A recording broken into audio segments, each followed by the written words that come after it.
भैया तारा के हम एक्टर कहीं कि सिंगर कहीं हमरा तो बुझाते नहीं कि जे हम का कहीं।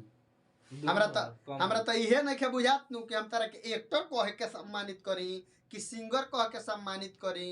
आ कि माने हम का तरह कहीं हमरा बुझाते नहीं के का बन के आई रहल मर्दे। एगो हम के बात बताओ, एगो रोवा से बात बताओ तनी कि ई एवरा इवेंट शो कइला है। सबसे पहिल का बात कि इवेंट शो में इनकरा खाना ना मिलल, बाउंसर लोग के खाली खाना के व्यवस्था रहल, ठीक बा। इनकरा इवेंट शो में केहू के जितना जाना गए रहल मुहवा लटका के कबूतर मतीन जितना इनकर पोसुआ बेचारा तोता रहल लो बेचारा कहत लसन कि सुबेरे से खड़ा बनी 2 बज गइल 3 बज गइल अभी तक ले हमरा खाना ना मिला। रहुआ बताइए एगो कह रहा है कि धुरंधर भैया के इवेंट में ये होला खाना ना मिलेगा। देखी सबसे पहले का हम लोग बताओ तन जे इनकर इवेंट होइले ना हो रहुआ इनकर इवेंट कहबे मत करी। इनकर इवेंट कैसे ना, उ प्रोड्यूसर पैसा लगेले बा, उ अपना हिसाब से उ जेकरा के मन करी ओकरा के खियाई, गांव भर के लोग के खियावता। प्रोड्यूसर खातिर खाना बनावला एगो ब्लॉगर बड़ा ना उ झगड़ा कइला अंत तनी उनकरा खाना मिलल का जाने और वो झगड़ा कइला तो उनका मिलल, बाकी लोग बिना खइले गइल। एगो मीडिया ला मतलब एगो हमार भाई पूछला अनिका से कि पावर स्टार बोल रहे थे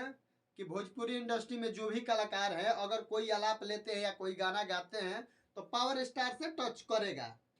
मतलब हमारे गाने से चाहे हमारे आलाप से टच करेगा। तो ये कहता रंजन तनिका कि वो एक अच्छे सिंगर ही है बस, और एक्टिंग नहीं आता है कि ना। तारा के हम एगो बात बताई, तू एक्टिंग कर लो, तू एक्टिंग क के आइल का भोजपुरी इंडस्ट्री में। भोजपुरी इंडस्ट्री में एगो नियम बाजन तरह का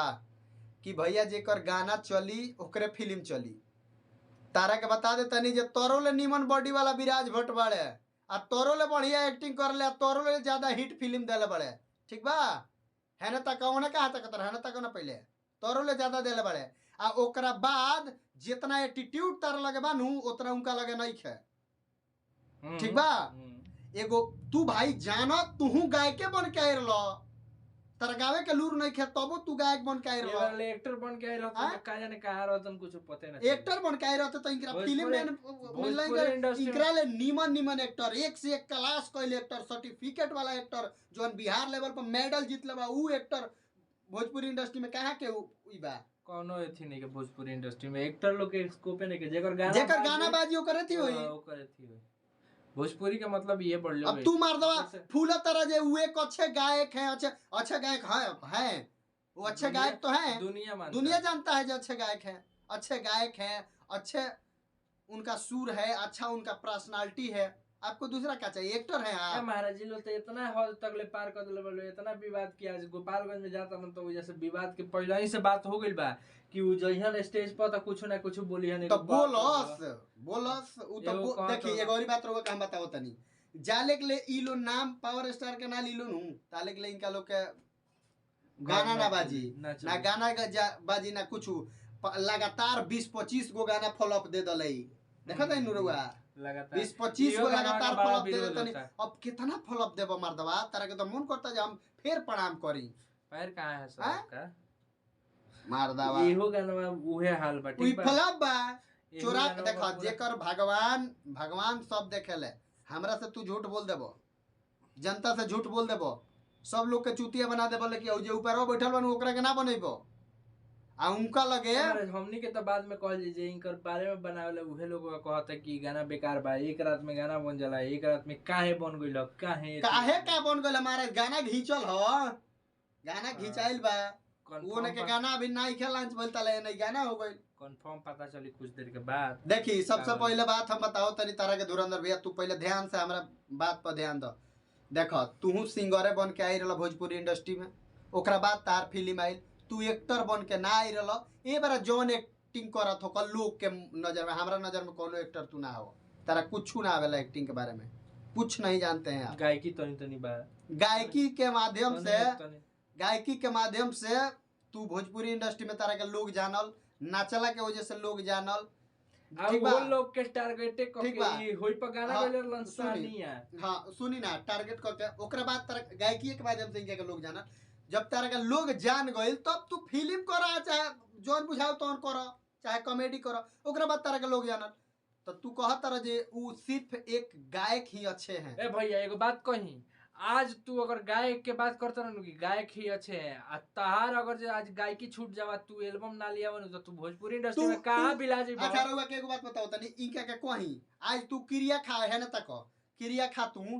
कि आज से तू एल्बम ना करब तारा के हम कहता है 6 महीना में विलुप्त हो जीबो 6 महीना में इंडस्ट्री से बाहर हो जीबो केतनो फुलैले बड़ा नु 30 मार खान खानिया एक्टिंग करता रह सब एक्टिंग खत्म हो जाता है भैया तारा के हम बताओ तनी कि भोजपुरी इंडस्ट्री में जो सिंगर का गाना बजता है उसी का मूवी चलता है उनकरे के ज्यादा उनके ऊपर प्रोड्यूसर खर्चा करेले तो अच्छा सिंगर बड़ा तो अच्छा एक्टरो बड़ा अच्छा ठीक सिंगर बा? बड़ा तो अच्छा एक्टर बड़ा हाँ, अब ई तो मत वो कहा अच्छा कि- सिंगर भी है अच्छा पर्सनालिटी भी है एक्टर हम नहीं कहेंगे क्योंकि वो एक्टर बन के आए ही नहीं थे आप भी एक्टर बन के नहीं आए आप भी कोई एक्टर नहीं है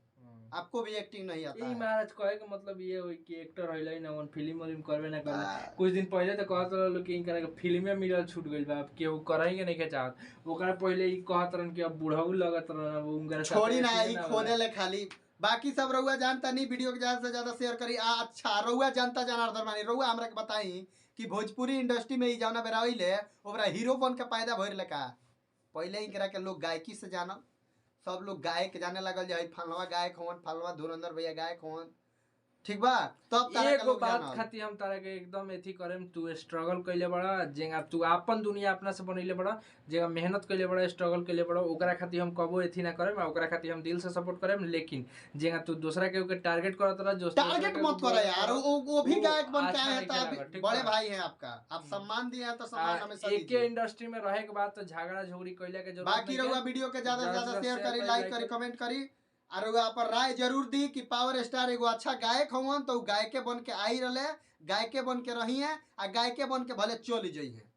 चलिए एक्टर बन के केहू ना आई रहे एक्टर बन के इहो ना आई रहे इहो एगो गायके बन के आई रहे बाकी रहुआ सब वीडियो के ज्यादा से ज्यादा शेयर करी काहे कि हमें धुरंधर भैया के समझ में आवत नहीं है